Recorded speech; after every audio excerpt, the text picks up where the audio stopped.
Arestado sa operasyon ng militar at pulisya sa Cagayan de Oro City ang isang lalaking itinuturong bomb maker umano ng teroristang grupong Maute. Sa Marawi patuloy ang bakbakan ng militar at Maute Group. Isang foreign journalist ang tinamaan ng ligaw na bala. Makibalita tayo kay Marisol Abduraman. Pasado alas 7 ng umaga nang maaresto ng pinagsanib ng puwersa ng AFP at PNP sa Cagayan de Oro City ang umunoy bomber ng Maute Group na si Muhammad Naomi Maute alias Abu Jadid. Ayon sa mga otoridad, nagkunwaring bakwit ang suspect at nagpalipat-lipat ng lugar bago nahuli sa isang bahay sa barangay Makasindag. Siya po ay kasama sa mga pangalan na na-issue sa Order Number 1. At yan pong mga individual na nakalagay sa order na yan ay kasapi o naging parte ng rebellion. Matagal din na sinubaybayan ng mga otoridad ang suspect na gumamit para ng fake ID at iba-ibang pangalan para matakasan ang mga alagad ng batas.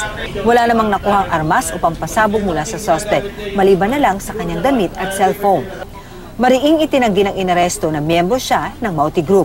Hindi ko alam, pinagbintangan lang ako na ginawa nila akong bomber, pero hindi ako kasali dyan. Wala pang inilalabas na impormasyon ang mga otoridad kung kabilang ang suspect sa mga umataking miyembro ng Maute Group sa Marawi City.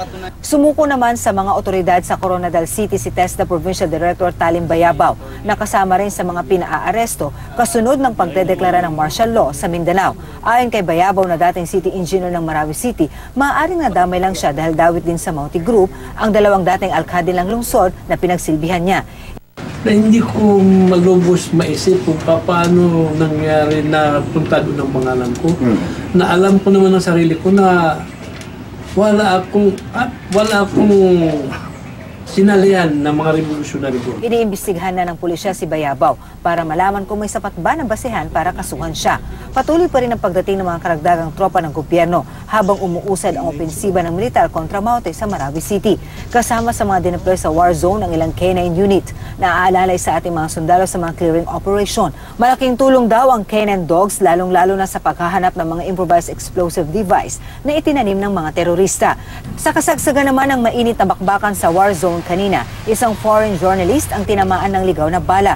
Tinamaan sa leeg ang Australian journalist na si Adam Harvey na nag-i-interview lang doon sa loob ng Kapitolyo. Agad siyang nilapatan ng paunang lunas at dinala sa pinakamalapit na ospital. How are you? I'm fine. It's just a knee cut. I'm just going to get an x-ray to get it checked out. Ang ilan naman sa mga nasugatan namang sundalo nakakonfine ngayon sa Camp Evangelista Station Hospital at para hindi magsiksikan, inilalabas muna ang ilan. Ang mga magaling at nabigyan na ng paunang lunas agad bumalik sa bakbakan para pulbusin ang mga terorista.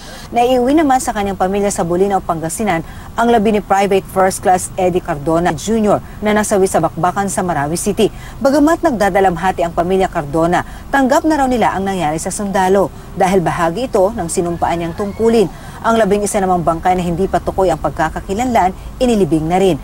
Kasama sa mga ito ang 3 sa 8 bangkay na natagpuan sa bangin. Wala pa rin daw kasing kumukuha sa mga ito, kaya minabuti ng mga otoridad na ilibing na lang sila. Mula rito sa Cagayan de Oro City, Marisol Abduraman, GMA News.